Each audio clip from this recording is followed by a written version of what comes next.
Hi, and thank you for joining me for another lecture. And friends, today we're on Haftarat Vayeshev, which is in Amos Perek Bet Pasuk Vav till Perek Gimel Pasuk Het, or Amos chapter 2 verse 6 till chapter 3 verse 8. It reads, referring to the northern kingdom, כה אמר אדוני על שלושה פשעי ישראל ועל ארבעה לא אשיבנו על מכרם בכסף צדיק ואביון בעבור נעלים. So said Hashem, for 3 rebellious sins of Israel, but should I not exact retribution for the 4th, for their having sold a righteous man for silver, and a destitute one for the sake of a pair of shoes? Okay, Pasuk Zayin. השואפים על עפר הארץ בראש דלים ודרך ענבים יטו ואיש ואביו ילכו אל חנרה למען חלל את שם קדשי. Those who yearn that the dust of the earth be upon the head of the poor, who twist the way of the humble, a man and his father come to the same maiden, therefore profaned my holy name. Pasuk Chet. ועל בגדים חבולים יטו אצל כל מזבח ויין anushim yishtu beit Elohechem. They recline on garments held as security, right next to every altar, and they drink wine brought up with fines in the temple of their gods. Now, so far the Almighty is speaking about the despicable acts performed by Israel towards others. The word translated as sin here is pesha, but biblically there are actually a few more words used for the idea we call sin, the others being avon, chet, and over or avera. And these, although not clearly categorized in Tanakh, like the majority of other biblical words, they acquire their meaning by the context that they're used in. Avon meaning iniquity, pesha meaning to trespass, chata or chet meaning a mistake or missing of the mark, and over or avera meaning transgression or to go over something, which is actually a word that stems from the word ivri, Hebrew, and how it states that Avram Avinu was called an ivri because he physically crossed over the river. And you must know that even sins are broken down by categories, lest anyone would claim that all sins are the same. As a matter of fact, sins, or loosely averot, are just a subcategory of negative mitzvot, while negative mitzvot are a subcategory of mitzvot in general. Categories and subcategories, my friends. This is big boy religion, not preconceived notions or first stage thinking here.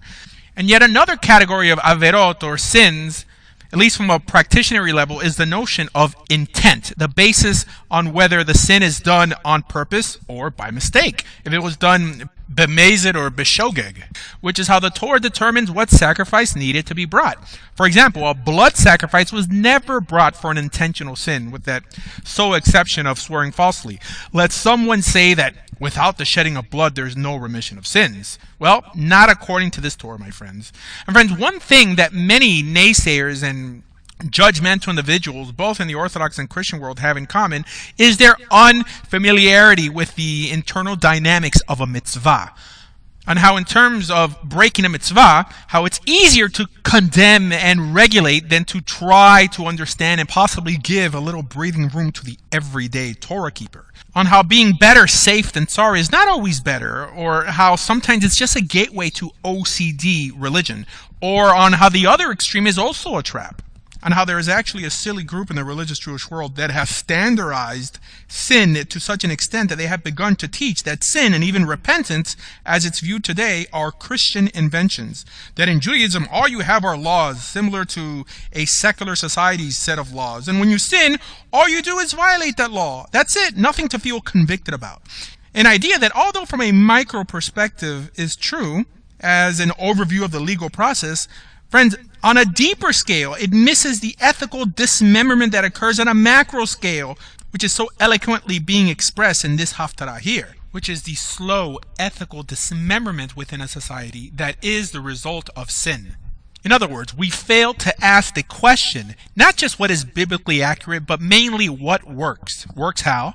In other words, what actually attempts to fulfill the reasons you chose to become religious in the first place, which I hope was solely to leave this world better than you found it.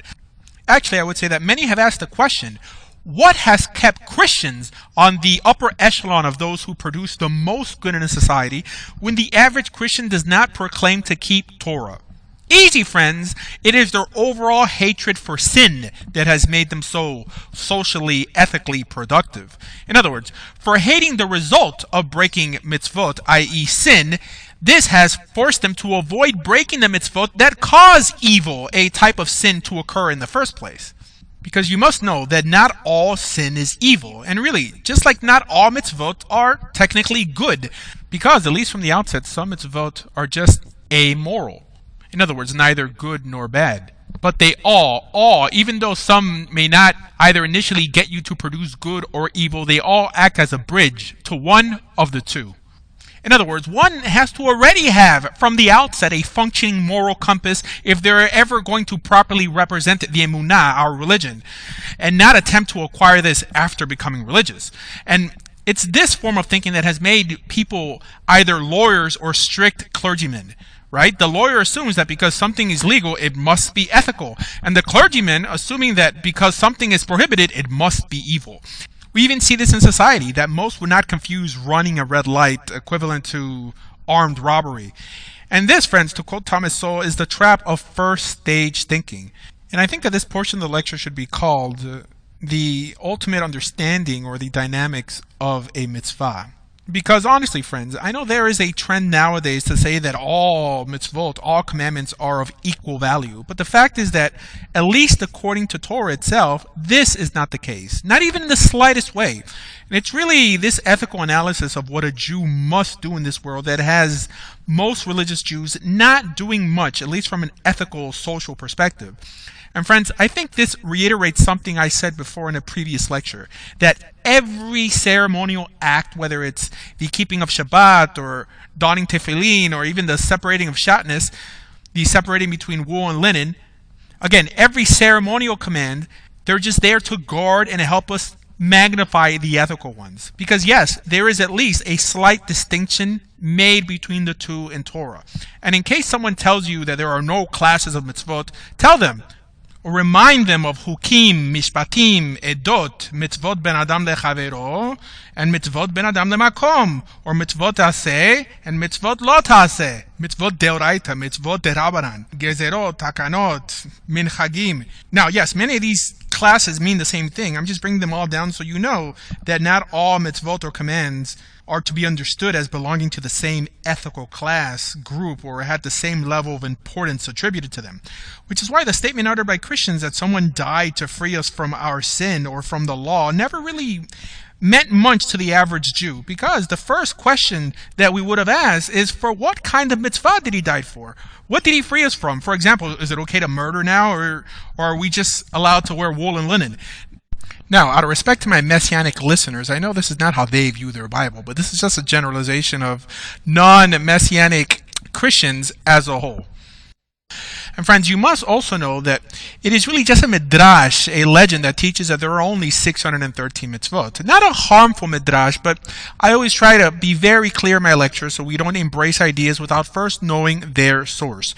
To the point that many rabbis disagree on the actual mitzvot that appear in the numeration of 613, as well as many disagree on how the actual mitzvot are to be kept in one's daily life. I mean, just look at the list of all those who enumerated them or commented on a numeration. The Rasag, the Rambam, the Ramban, Nachmanides, the Smag, the Lubavitcher Rebbe, the Chavetz Haim. Actually, in the Gemara, there are two reasons for the number 613. As one brought down in Makot that there are 365 negative mitzvot, which coincide with the 365 days of the solar calendar, and 248 mitzvot, which coincide with the number of limbs or sinews in a person's body. Actually, another hint the Talmud tells us for how they came up with 613 is because the gematria, the numerical equivalent of the word Torah, is 611, plus the two commandments that the Torah in one place states was uttered by the Almighty to the Jewish people. This equals 613. Actually, there are other places in Torah where it states that he uttered all the 10 statements to the Jewish people. So this belief of only the two is not really set in stone, like most things you may have heard from the rabbis. Not to mention that, in my and Torah's opinion, the way we can gauge not just the class, but the importance or the value of a mitzvah is by the punishment that's attached to it. In other words, most of the time, with how stringent the onesh or the punishment is, we can then determine how grievous the averah or sin was. Okay? So, regarding mitzvot, I'm just going to break down all of these categories of mitzvot to give you, the listener, a hands up on the whole gig. And friends, although the Torah only lists, like we said, mishpatim, hukim, and edot, I really think the other categories help us stay a little neater when clearly trying to discuss Torah and halacha and hashkafa, Jewish outlook, with others. First, like we said, mishpatim, hukim, and edot are technically the only categories that appear in Scripture. Well, to start off with the least popular but easiest to recognize, edot. Edot are literally witnesses, or also known as testimonies. In other words, commands that commemorate and testify an event, like Shabbat or Hagim. Now, there are many different opinions on what edot actually encompass. In other words, it's not literally etched in stone. When, however, the Ten Commandments, the Aseret HaDibrot, not the literal commands, but the actual luchot, the tablets of the 10 statements, also fall under edot. Actually, they're often called the luchot ha'edut. So for all intents and purposes, edot are biblical historical monuments meant to be used as reminders and theological placeholders for Israel, so that when Israel does go astray, they could then recreate their theological heritage from these edot. And friends, I would say that edot are technically the closest the Torah comes to classifying a mitzvah. And even this category is not always so clear. For example, mishpatim, literally judgments, the next category, are not clearly defined as what Agadah has made them to be. In other words, Chazal bring down that mishpatim are mitzvot that make sense, commandments we can figure out, while hukim, literally decrees, are commandments we don't know the meaning for. And some Meforshim even teach that we will never know the meaning for.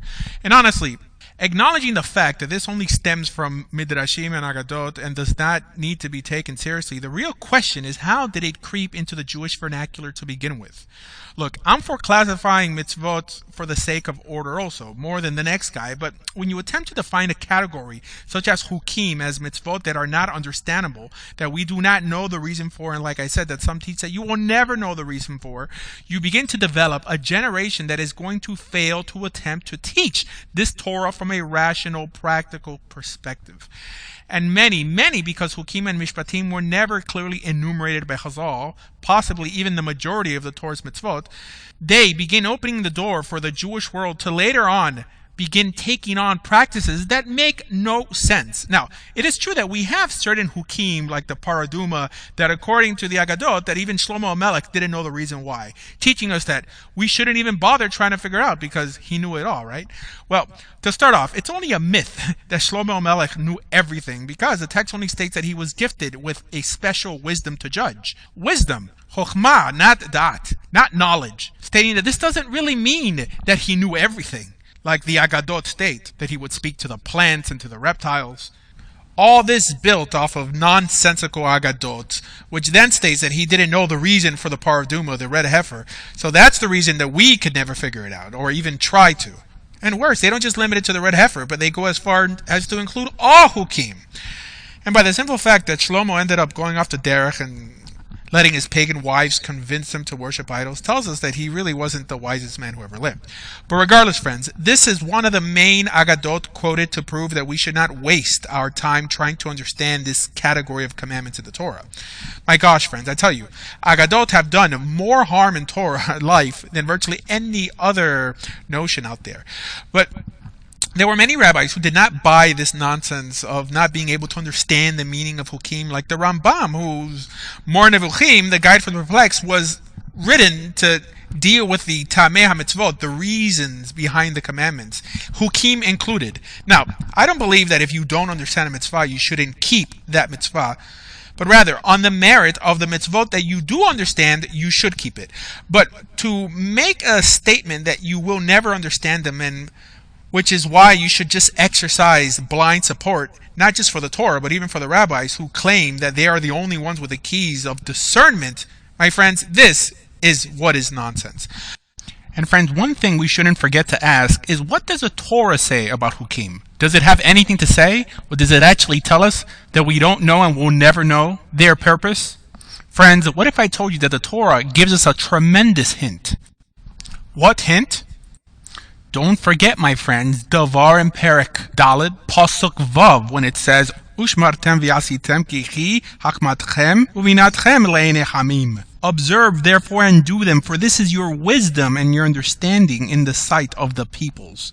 Asher yishme'un et kol hachukim ha'ele. Did you hear it, friends? Hukim, these hukim, that when they hear all these hukim, ve'amru rak am chacham ben avon, hagoy hagadol hazeh, that they'll say, surely this great nation is a wise and understanding people. So here, my friends, the Torah is telling us that by us keeping hukim, what we were taught we couldn't know the reason for, we would actually look wise among the nations. So the nations are either very stupid or easily impressed, or someone's wrong here. And I can tell you right now, it's not the Torah.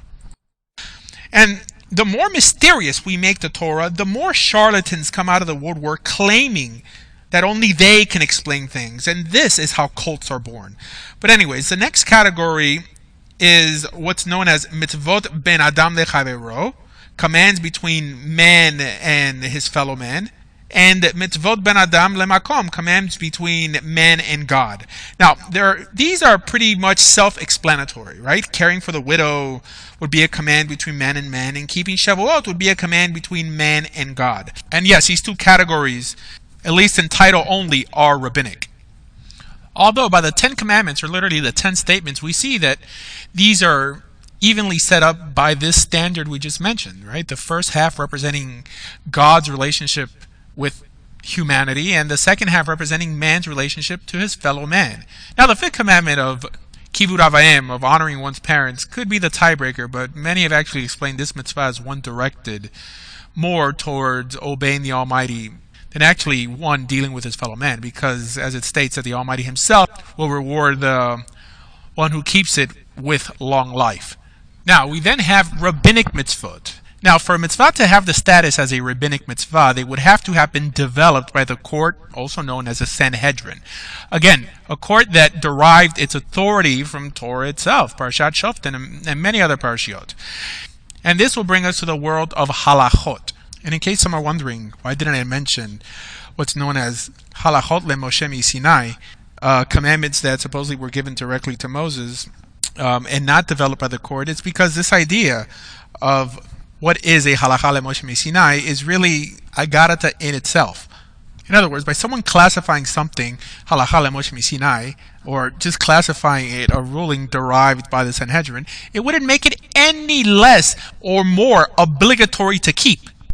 In other words, halacha is halacha, whether it was developed by the Sanhedrin itself, or whether the Sanhedrin accepted it and validated it as something that came from Mount Sinai. Regardless, it still passed through the Sanhedrin, and the reason we keep it is because of the command of lo tasur, of not straying from the authority, from the rulings, from the practical rulings of the Sanhedrin. In other words, they have the authority to tell us what to do, but they don't have the authority to tell us what to believe or where something is derived from. It's up to you. If you want to believe it, fine. If you don't, fine as well. But my friends, what you don't have is an excuse not to keep these laws, especially when the Torah in Parashat Shoftim and many other parshiot commanded us of the mitzvah of lo tasur, of not straying from the rulings of the court, the Sanhedrin, what we call chazal. So, how do halachot differ from mitzvot? Or do they really? In other words, friends, halachot are the final stage of a mitzvah. So if grapes are mitzvot, the wine we drink are the halachot. In other words, halachot are the final practical interpretation of the mitzvot, the literal commandments found in the Torah. Now, some teach that there are only 7 rabbinic mitzvot, but honestly, I have not found any evidence that these supposed 7 mitzvot differ from any other of the rabbinically instituted mitzvot in halakha. Actually, the reason they claim that there are 7 specific mitzvot is because there are 7 mitzvot developed by Chazal that we say, Asher Kedeshanu b'mitzvotav etzivanu, that Hashem has sanctified us with His commandments and commanded us to do X or Y mitzvah, that Chazal actually invented. But how would that separate those mitzvot from all the other mitzvot that Chazal developed? Now, an idiotic notion floating around in the Jewish world is that the notion that the oral law or the rabbinic law along with the written law existed before the Torah. The same written Torah was given on Mount Sinai. So, What do I think about this? Well, by the simple fact that this notion is not mentioned in Torah, this should really give us the answer we're looking for. Yes, my friends, it's nonsense. And what's even more nonsensical is when rabbis will go out of their way to state this is even provable in Torah. For example, they will ignorantly show that when it states that Avram Avinu kept Torot, or like it says, Ve'toratai, that this means that Avram Avinu kept two Torahs, i.e., both the written and the oral. When anyone familiar with Hebrew knows that Torot in this pasuk just refers to instructions. In other words, Torah in plural. Because yes, the word Torah means instructions. And yes, the Almighty gave not just Abraham, but also Noach and many others instructions before the actual Torah was given on Mount Sinai. And friends, only because you choose to disregard many midrashim as disposable does not in any way mean that you don't accept the oral law. Because again, midrashim and agadot are not oral law. Halachic rulings are oral law. Now, we do have a notion of a midrash halacha, but in that case, only the halachic value is taken and not the message contained in the Agadah or Midrash. And no, only because we call rabbinic laws oral does not mean they were given on Mount Sinai along with the written law. This is, again, also only in Agadah. Actually, the reason they're called oral is because they were transmitted orally from court to court down the generations. And it's funny how people get stuck on this phrase of Torah Sheba'al Peh. I mean, how about the other words we use to describe our oral tradition, like the Divrei Sofrim, or actually the original term, or the oldest term, to describe these laws by Chazal, known as Mitzvot Zekenim, or the laws of our elders, which is a lot harder to corrupt than the term oral law. Now, within these mitzvot, you have gezerot, which are rulings or laws created to act as a fence around the Torah to keep you from violating specific Torah commands. And then you have takanot, that were edicts developed by the court that are not related to mitzvot in the Torah, like Purim and Hanukkah. And then you have minchagim, literally customs. However, not like the word is used today, which could include any custom in general. But in terms of halakha, these customs were customs that actually begun among the Jewish people, and then the court instituted them as law. So in short, no Sanhedrin, no new customs. Sorry, folks, who try to create new binding customs among the Jewish people and try to pass it off as halakha, like Lag BaOmer, Upshirim, Mourner's Kaddish, mourning during the 3 weeks, or the Sphira, Kol Nidre, Shlugan Kaporis, and on and on. But yes, friends, hopefully now, when you look at a mitzvah, whether from the Torah or a rabbinic mitzvah or halakha, you are able to see a bigger, clearer picture. And friends, I think I'll just end here for this haftarah. Please join us next week for the next haftarah. And friends, for more information on everything Jewish, please visit TorahJudaism.org. Thank you.